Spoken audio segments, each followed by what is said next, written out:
제가 여러분들에게 가끔씩 이렇게 이제 카톡이나 아니면 이제 문자 이런 것들을 보낼 때에 제가 이제 어느 날부터 여러분들에게 사용하는 그런 문구가 있습니다. 주 예수 그리스도의 은혜와 평강이 있기를 기도합니다 라는 그런 문구를 제가 여러분들에게 보내는 그런 경우들이 있습니다. 이 문구를 제가 이제 사용하게 된 것은 바울이 서신서를 통하여서 각 지역에 있는 성도들에게 이 문구의 인사를 먼저 시작했기 때문에 저 역시도 이제 우리 성도님들에게 이 문구를 사용하는 것이 참 좋지 않을까 하는 그런 단순한 생각에서 이 문구를 사용하게 되어졌습니다. 그런데 이 문구를 이제 사용을 하고 난 이후에 이번에 이제 에베소서 이 내용을 가지고 공부를 이제 하면서 말씀을 준비를 하는 중에 이 은혜와 평강이 너희에게 있기를 원하노라 하는 이 바울의 이 첫 인사 말이 왜 굳이 이렇게 사용하였는가에 대해서 좀 궁금했습니다. 그리고 굳이 은혜와 평강이 있기를 원하노라고 그렇게 바울이 설명을 할 때에 그 앞에 보면은 꼭 붙는 말이 있습니다. 그것이 뭐냐면 우리 하나님 아버지라는 단어입니다. 우리 하나님 아버지. 그리고 또 하나는 우리 주 예수 그리스도라는 이 단어가 항상 그 앞에 은혜와 평강이 너에게 있을지어다 라고 하는 그 인사말에 붙어 있더라는 것이죠. 그래서 왜 이런 말을 바울은 굳이 하고 있을까에 대해서 좀 궁금했습니다.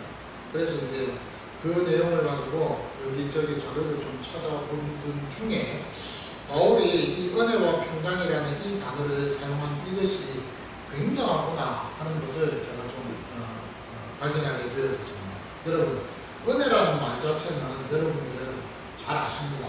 이 은혜는 공짜입니다. 하나님이 우리에게 거저 주시는 선물, 공짜입니다. 공짜 선물을 은혜라고 그렇게 우리는 알고 있습니다. 맞습니다. 그 틀린 건 아닙니다. 은혜는 진짜 선물입니다. 그래서 우리가 잘 아는 대로 에베소서 2장에 있는 말씀 그대로입니다.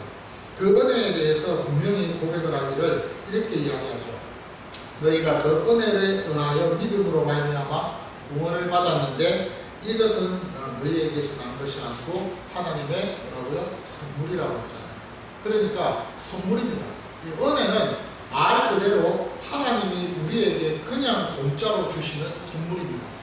그래서 그 부분은 우리가 그렇게 어렵지가 않습니다. 그런데 이 평강이라는 이 단어 자체가 아주 심오하더라고요. 저는 이 평강이라는 이 단어를 여러분들 평화, 샬롬이라는 이 단어로 여러분 이해를 하실 텐데 아닙니다. 사실은 이 평강이라는 이 단어 자체는 샬롬이라는 그 평화라는 단어 그 이상의 의미를 갖고 있더라는 것이죠. 물론 여러분 이 평화라고 하는 이 샬롬이라는 것은 히브리 말이고 이 평강의 이 말은 에이레네라고 해서 헬라어에 그렇게 표현되어 있는 말이지만 히브리 말에서는 샬롬이라고 그렇게 표현도 할 수가 있습니다. 그런데 사실 이 평강이라고 하는 이 단어 자체가 바울은 어떤 의미에서 이 평강을 사용하고 있었느냐면 사실은 단순히 싸우지 않고 그냥 평화롭게 있는 그런 상황만을 나타내기 위해서 평강이라는 이 단어를 쓰고 있지 않더라는 사실입니다. 이 평강이라는 이 단어를 사용했을 때 바울은요 어떤 의미를 가지고 이 평강이라는 단어를 사용했느냐면 연합입니다. 하나가 되었다라는 그런 의미에 있어서 이 평강이라는 단어를 사용하고 있더라는 것입니다. 지금까지는 분리되어 있었고 지금까지는 나누어져 있었고 지금까지는 완전히 서로가 상반된 가운데에서 이렇게 완전히 서로 대조되어 있는 그런 가운데 있던 그 상황에서 이제 그 모든 것들이 하나로 합쳐져서 연합이 되어져 있는 상황, 그 상황을 평강이라는 이 단어를 사용하고 있더라는 것이죠. 그러니까 바울이 오늘 에베소 교회 성도들에게 에베소 교회 성도들뿐만 아니라 에베소 지역뿐만 아니라 골로새 지역이나 빌립보 지역이나 아니면 데살로니가 전체 지역의 그 모두에게 이렇게 소아시아나 유럽 지역에 있는 그 교회의 성도들에게 바울이 이 서신을 기록할 때 하나님 우리 주 하나님 아버지와 우리 주 예수 그리스도로부터 은혜와 평강이 있기를 원하노라 라고 그렇게 인사를 할 때에는요, 그것이 뭐냐면 그 하나님의 은혜, 공짜로 주신 그 하나님의 그 선물을 기억할 뿐만 아니라 평강, 다른 말로 이야기하면 너희들이 그리스도 안에서 하나 되어 있음을 언제나 기억해라 라고 하는 그 의미로서 은혜와 평강이라는 이 두 단어를 사용하고 있더라는 말입니다. 그래서 참 이 두 단어가 굉장한 단어구나 하는 것을 느끼게 되어졌습니다. 그러니까 은혜라는 단어 하나, 평강이라는 단어 하나를 우리가 이제 딱 떼어내어서 그것만 보고 우리가 생각을 하면 별 의미가 없는데요. 사실은 이 두 단어를 하나님 우리 아버지라는 단어와 문구와 그리고 주 예수 그리스도라는 이 문구를 연결해서 사용하면 바로 그런 의미를 갖고 있더라. 그런 말이죠. 그래서 오늘 이 두 단어를 통해서 우리가 참 많은 그런 은혜를 받을 뿐만 아니라 우리 자신들이 또 도전을 받는 그런 시간이 아닌가 하는 생각을 해보게 되어집니다. 실제로 로마서 5장 1절의 말씀에 보면은 거기에 그러므로 우리가 믿음으로 의롭다 하심을 얻었은즉 우리 주 예수 그리스도로 말미암아 하나님으로 더불어 화평을 누리자.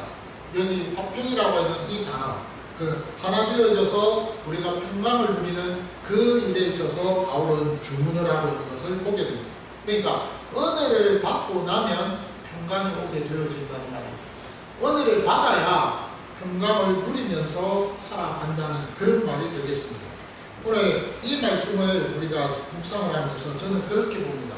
자, 여러분, 저와 여러분들은 은혜를 받은 자들입니다. 맞죠? 하나님의 은혜를 받은 자들입니다. 그 하나님의 그 사랑을 받은 자들입니다. 우리가 하나님의 은혜, 하나님의 사랑을 안 받았다고 하면 이 자리에 우리가 있을 수가 없죠. 하나님의 은혜를 받았기 때문에 이 자리에 있는 것입니다. 우리가 원래는 죄인이었습니다. 그래서 로마서 5장 8절에 보면 우리가 원래는 본질상 죄인이었다고 했습니다. 우리가 죄인이었는데 그리스도 예수 안에서 하나님의 은혜로 말미암아 우리가 부름을 받고, 그래서 그 부름 속에서 하나님 앞에서 우리 자신들이 그 용서함을 받고 그 하나님의 사랑을 확정받게 되는 그런 놀라운 우리의 위치가 있게 되어지지 않았습니다. 사실 실제적으로 이 로마서 5장 8절에 있는 이 10절까지 이 말씀을 여러분 묵상을 하시면요, 모태신앙들은 사실 그 부분에 대해서 그렇게 마음에 와닿는 그런 부분들이 없을 것 같아요. 왜냐하면 처음부터 부모 때부터 출생을 해서, 그래서 그때부터 예수를 믿었으니까 내가 죄인이었다는 그 사실보다는 그냥 언급결에 그냥 나는 죄인이구나 하는 것을 그냥 무의식 중에 그냥 배우는 그 입장이었지만, 사실 중간에 예수를 믿는 분들은요, 이 로마서 5장 8절에 있는 이 말씀이 굉장히 와닿는 말씀입니다. 우리가 아직 죄인 되었을 때라는 이 말, 저와 여러분들은 사실 그 부분에 대해서 저도 마찬가지입니다. 모태신앙이라서 잘 그 부분을 느끼지를 못해요. 근데 중간에 예수를 믿는, 복음을 듣고 신앙생활을 시작하는 분들은요, 로마서 5장 8절의 말씀이 굉장한 말씀입니다. 굉장히, 내가 아직 죄인 되었을 때라는 이 말. 실제적으로 나는 예수를 전혀 몰랐다는 거예요. 나는 예수를 전혀 모르고 그 예수 전혀 모르는 그 삶에서 살아가다가 어떤 계기가 되어서, 어떤 동기가 되어서, 그래서 예수를 알게 될 거예요. 예수를 알게 되어서 그 예수를 알고 난 그 이후부터 우리의 삶이 바뀌었게 되었다는 것이죠. 그 옛날에 알지 못했던 그런 평강을, 그 옛날에 누리지 못했던 그 기쁨을, 그 옛날에 전혀 죄인이었을 때 본인이 가지고 있었던 그 불안들을 예수 믿고 난 이후에는 다 해결이 되어졌더라는 말입니다. 물론 우리가 영적으로 보았을 때 여러 가지 많은 우리 자신들에게 주어진 이야기들이 있습니다. 제가 루트 이야기를 좀 하겠습니다. 루트가 비텐베르크의 1517년에 95개 조항의 그 방방문을 붙이기 전에 많은 고뇌 속에서 살았던 사람 중에 한 사람이 루트입니다. 이 루트는요, 어릴 때부터 본인이 언제나 자기의 삶에 있어서 자기 인생을 주도적으로 살지 못했던 사람 중에 한 사람이었어요. 그래서 아버지 때부터 아버지가 그부터 이 아들에게 가르쳤던 것이 뭐냐면은 너는 법조인이 되라. 그래서 법을 공부해서 돈 좀 많이 벌었으면 좋겠다 라고 하는 그 마음을 이 아버지는 갖고 있었다는 거예요. 그래서 항상 보면은 열심히 16살 때부터 공부를 해서 진짜 머리가 좋았거든요. 그래서 굉장히 탁월한 그 머리를 가지고 열심히 공부를 해서 이제 법조인이 되기 위해서 노력을 했습니다. 그런데요, 그런 가운데에서도 이 루터는 마음 한쪽 구석에 어떤 마음을 갖느냐면, 야, 내가 인생을 살아가는 가운데 왜 이렇게 자꾸 무섭냐? 정말 지옥이 있다고 한다면 나는 지옥에 갈 수밖에 없어. 어떤 그런 두려움과 그런 고통 속에서, 불안함 속에서 그렇게 살아갔던 젊은 친구였습니다. 그러다가 한날은 친구와 함께 자신이 자기가 다니는 그 학교로 이렇게 가는 그 길에 천둥번개를 만나게 됐잖아요. 그리고 나서는 그 천둥번개를 만나고 난 이후에 본인이 결국에는 거기에서 그 친구가 벼락에 맞아서 죽는 것을 보면서 깜짝 놀랍니다. 그리고는 하나님 앞에 그 자리에서 엎드려서 그 길거리에서 고백을 합니다. 소원하라기를 하나님 저 살려주시면 그러면은 제가 이제 수도사가 되겠습니다. 사제가 되겠습니다. 라고 서문을 하죠. 그리고 난 이후에도요, 이 루터는요, 언제나 불안함과 공포 속에서 살았던 사람입니다.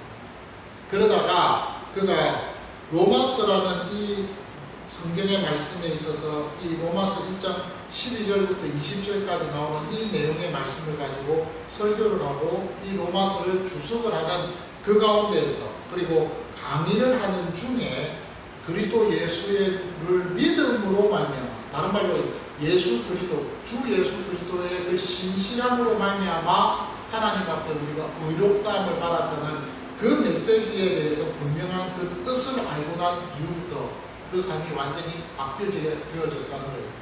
그래서 사실은 어떤 면에서 보면은 여러분, 이 내용을 제가 곰곰이 이 루터의 일대기를 읽어보고 살펴보면서 그런 생각을 했습니다. 루터도 저처럼 모태신앙이에요. 루터도 저처럼 모태신앙이고, 그리고 저보다도 더 신앙이 좋은 사람이었을 수도 있습니다. 그런데 항상 그 마음에 혹시나 내가 죽으면 지옥 가겠지, 내가 얼마만큼 하나님 앞에서 살아갈 것인가, 그런 마음을 가졌다고 하잖아요. 근데 사실 저도 그랬거든요. 저도 어릴 적부터 어떤 마음이었냐면 분명히 천국은 있고 지옥은 있다고 하는데 내가 만약 지금 죽으면 내가 천국에 갈 수 있을까? 지옥에 갈까? 하는 그런 마음으로 언제나 의구심을 갖고 있었거든요. 어릴 때. 그런데요, 그런 내용의 말씀, 그런 생각을 누구나 한 번쯤은 갖고 있는데 루터나 저도 모태신앙이어서 그런지 몰라도 다 갖고 있었어요. 그런 것이 있었던 것 같아요. 그런데요, 그런 가운데 있다가 어떤 계기가 된 것이 뭐냐면 로마서 1장에 있는 그 말씀을 만나고 나서 루터가 바뀌었잖아요. 저는요, 언제부터 그것이 바뀌었느냐면 6학년 때 주 예수 그리스도를 기도하는 중에 딱 만나면서 제가 바뀌었어요. 완전히 바뀌었어요. 정말로 내가 하나님 앞에서 예수님을 믿는다는 이 자체가 내가 하나님 앞에 택함받은 자이구나 하는 것을 완전히 믿게 되죠. 근데요, 이것이 굉장한 거예요.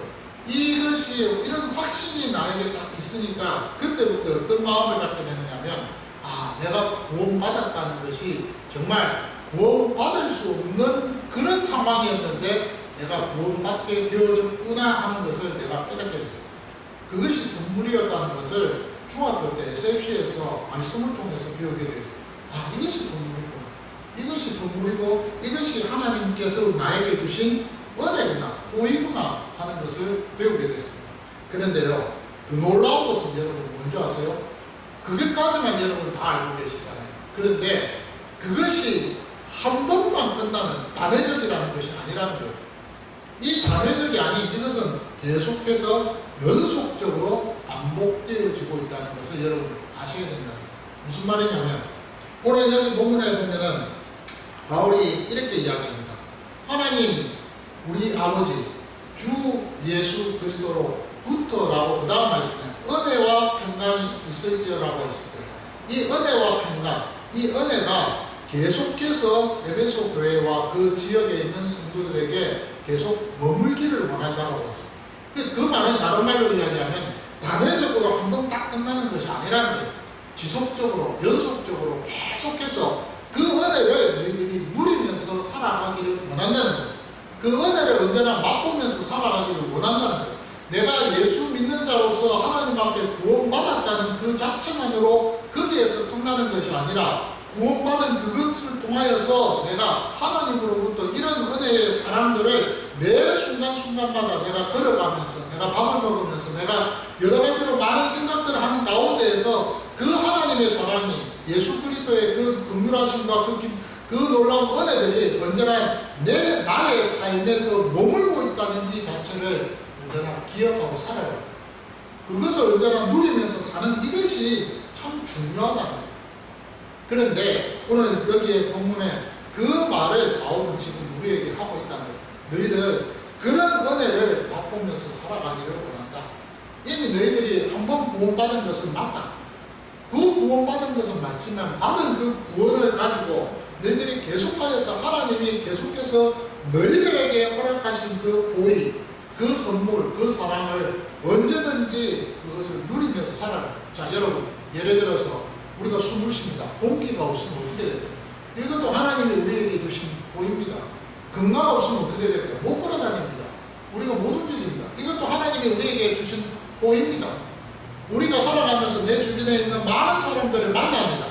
그 많은 사람들이 다 뭡니까? 하나님이 우리에게 주신 선물이에요. 선물이라니까요. 우리가 주변에서 살아가면서 여러 많은 환경들을 만납니다. 그 환경들을 만날 때 그 환경이 뭐예요? 하나님이 우리에게 허락하신 선물이에요. 어떤 상황 속에서 어떤 형편 속에서 우리가 그 일들을 급하고 어려운 일을 만났을 때 그 어려운 일을 만난 가운데 도움의 손길이 옵니다. 그것도 하나님이 우리에게 주신 뭐가 될까요? 호의입니다. 그것도 하나님이 우리에게 주신 은혜라고요. 내 머릿속에서 어떤 상황이 되었을 때 지혜가 번뜩이고 어떤 그 지혜 속에서 하나님께서 살만한 그 어떤 여러 가지 실마리를 허락하십니다. 그것도 하나님이 우리에게 주시는 뭐예요? 은혜고 호의고 선물입니다. 그러니까 그런 은혜를 하나님이 아버지로서 우리에게 주신 그 호의를 우리 주 예수 그리스도 그분이 주시는 그 호의를 그 선물을 언제나 누리면서 살아가야 된다는 말이에요. 그런데요, 바울은 그 말을 하고 나서 거기서 끝나지 않았어요. 그 다음 말이 평강이라는 말을 쓰고 있다는 거예요. 그런 은혜를 누리면서 살아가는 사람은 결과적으로 평강이 있다는 거예요. 다른 말로 이야기하면 내 안에 샬롬이 있다. 그 정도가 아니라는 거예요. 샬롬이 있다는 그런 말이 아니라 오늘 제가 앞서 말씀드린 대로 이 평강이라는 것은 하나가 된 것을 말해요. 연합을 말해요. 다른 말로 이야기하면 예수 그리스도와 연합된 삶을 살아간다는 말입니다. 그런데 그 연합된 그 삶을 살아가는 그 삶을 오늘 바울은요 이렇게 이야기하고 있습니다. 그렇게 연합된 삶을 살아가는 그 정도에서 끝나는 것이 아니라는 거예요. 그것을 골로새서 1장에서 이렇게 표현하고 있습니다. 한번 찾아보겠습니다. 골로새서 1장에 보니까 이런 말씀으로 말씀하고 있습니다. 골로새서 1장 20절입니다. 여기 말씀을 보니까 그의 십자가의 피로 화평을 이루사 만물 곧 땅에 있는 것들이나 하늘에 있는 것들이 그로 말미암아 자기와 화목하게 되기를 기뻐하셨다.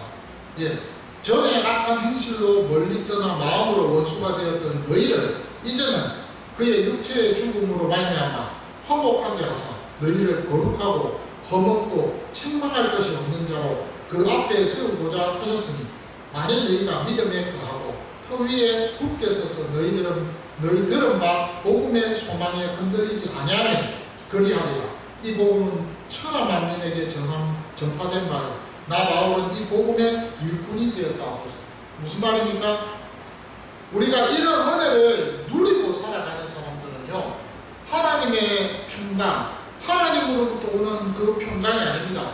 평강 그 자체가 되시는 그 하나님이 영원한 생명으로서 내 안에 계시고서 내 자신이 주변에 있는 모든 사물들, 만물들, 자연들과 평강을 누릴 수 있도록 하나님께서 나를 그렇게 만들어 주시다. 그 정도까지 나아간다는 거예요. 자, 여러분, 로마서에 보면 8장에 바울이 무슨 이야기를 하느냐면 만물이 너희들 때문에 탄식하며 기도한다고 했어요. 왜 탄식하며 기도할까요? 저희 모두가 죄인이었기 때문에 하나님과 더불어 살아가는 삶에 있어서 하나님 없어도 살 수 있다라는 그 교만함과 자만함 속에서 그렇게 정말로 하나님 앞에서 죄인으로서 하나님 없이 그렇게 살아가는 죄악된 삶을 살아갔던 그 존재, 완전히 타락한 존재, 완전히 하나님 없는 하나님과의 관계가 끊어져 있는 그 존재로 있었을 때는 자연도 만물도 우리 때문에 하나님 앞에서 뭐 하는 거예요? 탄식하는 거예요. 그런데 그런 나 자신의 존재가 오늘 여기 본문에 보니까 빌립보서에 뭐라고 되어 있습니까? 빌립보서에 분명히 이야기하는 너희 그리스도 예수께서 하나님과 우리 사이에 막힌 담을 허물어 주셨다라고 했잖아요. 허무시고 난 이후에 우리 자신들이 우리의 위치와 신분이 이제는 회복이 되죠. 원래 상태대로 회복, 어떤 상태? 하나님의 자녀의 신분으로 회복이 되어서 아버지라고 우리가 부를 수 있는 우리 자신들이 하나님의 아들이 되어졌다 이 말입니다. 그래서 우리 신분이 회복이 됐어요. 우리 신분이 회복되니까 그 다음에는 어떻게 됐을까요? 우리가 하나님과 더불어 원수된 관계가 아니라 화목된 관계가 되어져서 우리가 연합하게 되어졌어요. 연합하게 되니까 그 다음은요, 여호와 하나님과 우리가 하나 된 가운데에서 자연도 만물도 우리를 어찌할 수 없는 거예요.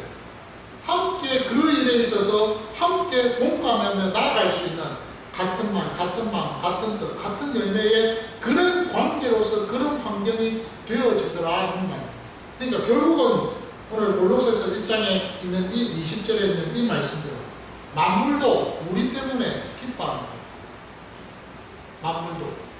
만물도 우리를 보고서 거부하지 않는다는 거예요.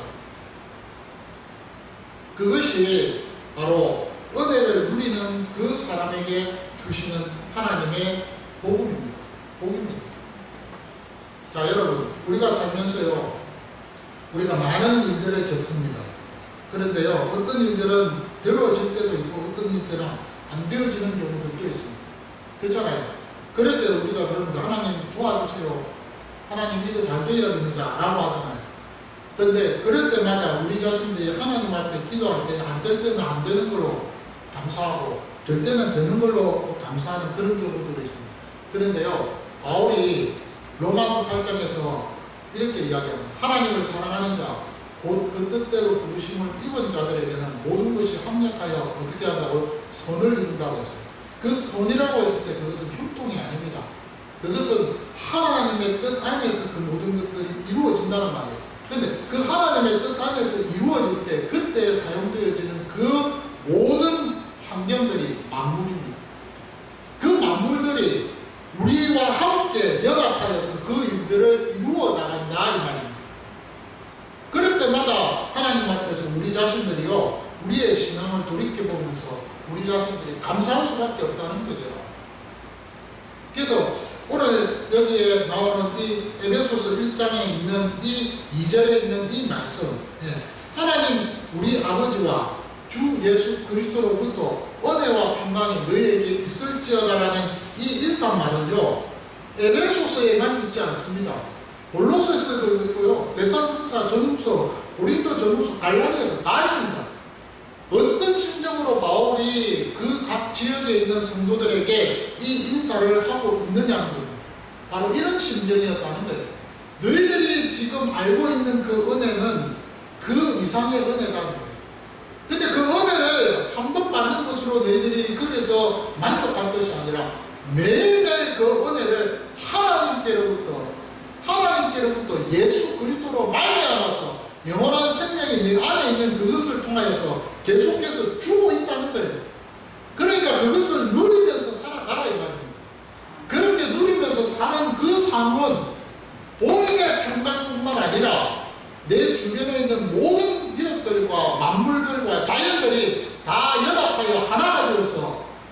평강 속에서 나를 통해서 내가 주체가 되어서 그 평강을 이루도록 만든다 이 말입니다. 그것을 오늘 바울은 지금 그 각 지역에 있는 성도들에게 바라면서 이 인사를 하고 있는 거예요. 많은 상투적인 인사들이 있을 거 아닙니까? 은혜와 평강이 있을지어다. 이거 말고도 여러분 너희들에게 축복할지어다. 너희들에게 축복이 있을지어다. 너희들 그리스도의 사랑으로 너희들이 넘치며 살아가길 원한다. 이런 상투적인 인사의 표현들이 있지 않겠습니까? 그런데 하필이면 왜 바울이 이 표현을 쓰고 있느냐?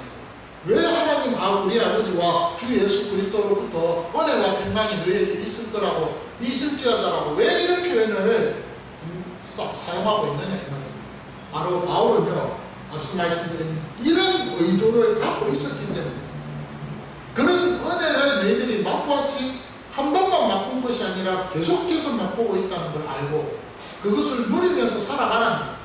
그런데 하나님이 우리에게 주시는 그 평강을 그 연합됨을 그 하나됨을 통하여서 하나님과 하나 되었는데 그렇죠?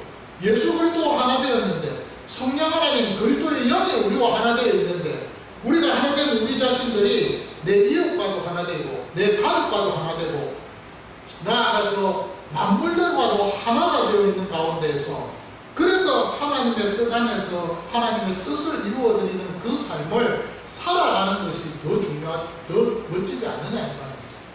그렇게 사는 것이 더 복이 되지 않겠느냐 이 말입니다. 그래서 오늘 이 본문의 말씀이 바로 그런 의미들을 하는 것이죠. 이 마음.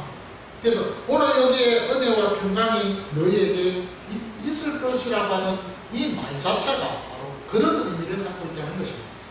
오늘 우리 여기 계시는 우리 성도 여러분들, 제가 이 말씀을 좀 준비하면서 그렇게 생각했습니다. 우리 자손들이요 예수를 참 오래 믿었습니다. 그리고 저도 마찬가지입니다. 저도 부족하고 정말 저도 뭐 어떤 때는 내가 이것밖에 안 되구나, 내 수준도 참 미달이다, 이런 마음을 참 많이 가지게 됩니다. 더더군다나 제가 바울 서신을 공부하면서요 뼈저리게 그런 것들을 참 많이 느끼게 좀 솔직히 그렇습니다. 제 마음이. 바울은요 엄청난 사람입니다. 바울은 어마어마한 사람입니다. 예, 그 지식은 뭐 따라갈 수 없는 사람이지만은 그 지식에 첨가되어져서 예수를 인격으로 만나니까 완전히 터져나가는 사람입니다. 특별히 하나님께서 바울을 선택해서 택하신 이유가 있겠구나 할 정도로 저는 그런 마음을 가집니다. 그런데요 이것을 공부하면서 제가 느끼는 것이 뭐냐면 내가 너무 신앙을 참 이렇게 수박 겉핥기식으로 내가 살았다 하는 걸 좀 느껴요. 진짜 그렇습니다. 말씀을 묵상을 하면서 그렇게 살면서도 한 사람 한 사람을 대할 때에 그리스도와 함께한 자라는 것을, 그리고 그 영이 그 안에 있고 그 영과 내 영이 하나가 되어 있다는 그 사실을 망각하면서 만나는 경우들도 참 많다는 거예요. 어떤 환경을 만났을 때, 어떤 자연들을 만났을 때, 그때 저 자연과 내가 만나는 가운데에서 그 자연 속에 하나님의 영이, 좀 이런 표현이 좀 뭐하겠지만 그리스도의 그 사랑이, 그 손길이 그 속에 있다는 것을 알고 그것과 연결되어지는 그런 느낌, 그런 맛을 보아야 되는데 그러지 못하다는 것이 어떤 때는 좀 아쉽습니다. 그것이 저의 솔직한 고백입니다. 그래서 에베소서를 공부하면서 느끼는 것이 그거예요.